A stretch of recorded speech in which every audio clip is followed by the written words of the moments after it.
ఇస్తారు, తప్పు చేయకపోతే బయటపడతాడు. అమెరికాలో అదానిపై కేసు నమోదైన తర్వాత ఆ కంపెనీ షేర్లు చాలా పడిపోయినాయి సార్. 20% పడిపోయాయి. అంటే ఆయనకి ఆర్థికంగా నష్టం అవ్వచ్చు, కానీ రాజకీయంగా భారతీయ జనతా పార్టీకి ఏదైనా నష్టం? ఆర్థికంగా ఆయనకు ఒక్కరికి నష్టమైతే మనకే అభ్యంతరం లేదు, ఈ డిజర్వ్స్ టు బి. కానీ ఇది ఆయన పెట్టుబడులన్నీ స్టాక్ మార్కెట్లో అంటే ప్రజల పెట్టుబడులు. ఇప్పుడు ఉదాహరణకు మన లైఫ్ ఇన్సూరెన్స్ కార్పొరేషన్, మీరు నేను పాలసీలు తీసుకొని ప్రీమియంలు కట్టిన ఎల్ఐసి ఉంది. ఎల్ఐసికి సంబంధించిన పెట్టుబడులు కూడా అదాని కంపెనీలు ఉన్నాయి. అంటే నేనేం అనడం లేదు ఎల్ఐసి దెబ్బతీస్తుందని. ఎల్ఐసి ఎక్స్పోజర్ అదాని కంపెనీలో చాలా పరిమితం. LIC is a very big company, ఎలాంటి డోకా లేదు ఎల్ఐసికి. కానీ అది ₹1 ఎక్స్పోజర్ ఉన్నది మన రూపాయి కదా, మీది నాది కదా. సో అందువల్ల ఇలా ఫైనాన్షియల్ ఇన్స్టిట్యూషన్స్ ద్వారా అలాగే నేరుగా కూడా స్టాక్ మార్కెట్లో పెట్టుబడులు పెట్టిన వాళ్ళు ఉంటారు. మీకు ఉదాహరణకు ఇప్పుడు అమెరికన్ కోర్టు ఇండక్ట్మెంట్కు ముందు మీరు అదానీ కంపెనీస్లో కనుక ₹1,00,000 పెట్టుబడి పెట్టుంటే ఇవాళ 80,000 అయిపోయింది మీ సంపద. సో ఇది అంతే, లక్షలాది మంది భారతీయులు కూడా అదానీ మేనూవర్స్ వల్ల దెబ్బతింటున్నారు. ఆల్రెడీ హిండెన్బర్గ్ రిపోర్ట్ వచ్చాక అదానీ కంపెనీల షేర్లు భారీగా పతనమయ్యాయి. కొన్ని లక్షల కోట్ల భారతీయ మదుపుదారులు ఉంటారు. Indian domestic investors, retail investors నష్టపోయారు. ఇప్పుడు మళ్ళీ భారీ ఎత్తున నష్టపోతున్నారు. సో అందువల్ల ఈ ఛాలెంజ్ అంతా ఉంటుంది. ఇప్పుడు ఇండియన్ ప్రజలకే నష్టం. భారతీయ జనతా పార్టీ రాజకీయంగా డెఫినెట్గా ఒక సమస్య ఎదుర్కొంటుంది. ఎందుకంటే ఒక భారత ప్రజల్లో అయితే Adani Modi something is there అనే భావన బలంగా ఉంది. ఈ భావన బలంగా ఉండటానికి మోడీ పైన, అదానీ పైన ఈ ఆరోపణలు వచ్చిన మరుక్షణం పెద్ద ఎత్తున బీజేపీ అనుకూల మీడియా, బీజేపీ అనుకూల ప్రతినిధులు, అధికారిక ప్రతినిధులు కూడా టీవీ ఛానళ్ళకి వచ్చి అదానీ డిఫెండ్ చేయడం మొదలుపెట్టారు. ఏం అవసరం అదానీ? ఇదే మీకు వేరే హిందూజాస్ పైన ఒక ఆరోపణ వచ్చింది. ఫర్ ఎగ్జాంపుల్ స్విట్జర్లాండ్లో హిందూజాస్ 2 పని వాళ్ళను చాలా నీచంగా వ్యవహరించారు. వాళ్ళకి జీతాలు చాలా జీతం ఇచ్చి వాళ్ళ పట్ల క్రూరంగా వ్యవహరించారని స్విట్జర్లాండ్ లేబర్ లా కింద హిందూజాస్ పైన కేసు పెట్టారు. దానిపైన కూడా మీడియాలో బాగా చర్చ నడిచింది. హిందూజాస్ లాంటి పెద్ద, హిందూజాస్ అనుకుంటున్నా గుర్తున్నంత వరకు, అంత పెద్ద కంపెనీ అయింది. ఒక పెద్ద ఇండియా లార్జెస్ట్ కార్పొరేట్ కాంగ్లమరేట్స్, విదేశాల్లో పనిచేస్తున్న కాంగ్లమరేట్లో ఒకటి. మరి ఏ బీజేపీ ప్రతినిధి వచ్చి దాన్ని సమర్థించడానికి రాలే కదా టీవీ ఛానళ్లకు.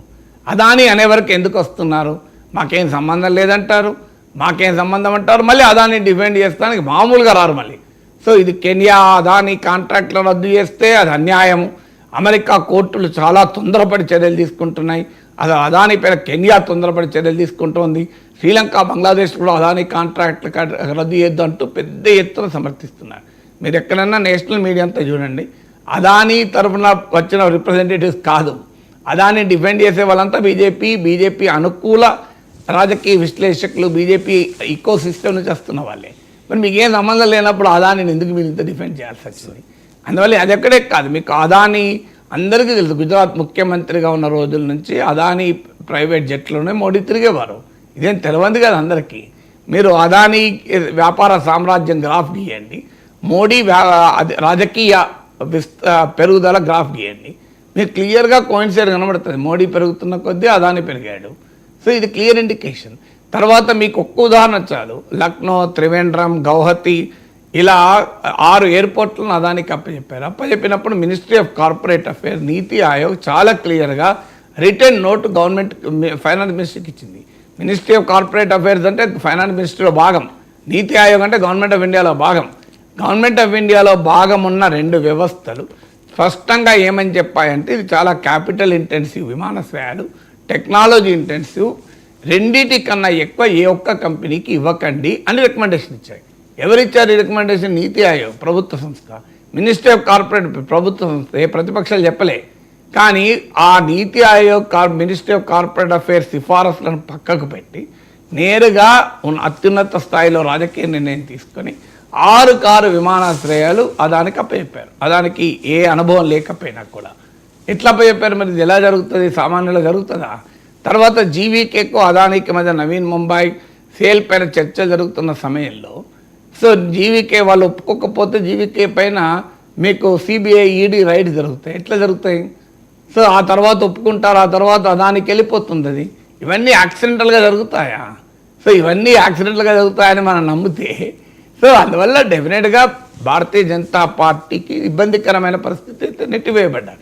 కానీ వాళ్ళు ఇప్పటికీ కూడా బ్లేటెంట్గా అదానికి డిఫెండ్గా, అదాని పైన దాడి అంటే భారతదేశం పైన దాడి, భారత వ్యాపార సామ్రాజ్యాల పైన దాడి, భారతదేశ ఆర్థిక వెన్నెముక పైన దాడి, ఇది కావాలని అమెరికాలో ఉన్న డీప్ స్టేట్ ఇండియా పైన కుట్ర వండుతోంది అని ఒక పెద్ద ప్యాట్రియాటిజం అనే యాంగిల్లో తీసుకుంటున్నారు.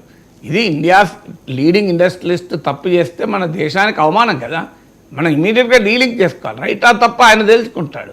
ఇప్పటికిప్పుడు నేనే అదానిని శిక్షించమని కూడా అంటలేను, కానీ అట్లీస్ట్ వీ షుడ్ డీలింగ్. వాస్తవానికి ఇండియాలో ఉన్న కేంద్ర ప్రభుత్వం కూడా సిబిఐ ఈడీ విచారణ జరపాలి కదా, ఎందుకు జరపదు?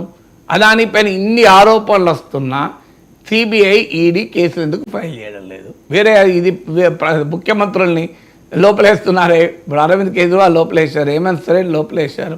ఏం నిరూపితమైంది వాళ్ళ మీద? ఏం నిరూపించబడలేదు కదా, కేసులు అభియోగాలే కదా ఇప్పటికీ. మరి అదాని పైన ఇంత సీరియస్ అభియోగాలు అమెరికన్ కోర్టులో వచ్చినా సిబిఐ ఈడీ ఎందుకు కదలదు, ఎందుకు మెదలదు? ఇవన్నీ చాలా బీజేపీకి మోడీకి ఉన్న మా అదానికి ఉన్న అనుబంధాన్ని. అందువల్ల రాజకీయంగా ప్రజలు దానిపైన రియాక్ట్ అవుతారా? It is a very difficult question. Rafale విషయంలో చాలా క్లియర్గా అనుభవం లేని సబ్బులు కూడా, డిటర్జెంట్ సబ్బులు కూడా తయారు చేసే అనుభవం లేని, ఆర్థికంగా ఏ కంపెనీని సమర్థవంతంగా నడపని, అప్పటి వరకు కాగితాలకే పరిమితమైన కంపెనీకి 20,000 కోట్ల కాంట్రాక్ట్లు అనిల్ అంబానీకి వచ్చాయి రాఫెల్ యుద్ధ విమానాల కొనుగోలు. అప్పుడు 2019 ఎలక్షన్లో రాహుల్ గాంధీ దాన్ని ప్రధాన ఇష్యూ చేశారు. అయినా ప్రజలు పట్టించుకోలేదు. ప్రజలు పట్టించుకుంటారా లేదా నేను చెప్పలేను, కానీ definitely it's a very serious issue కదా. Right sir. ఈ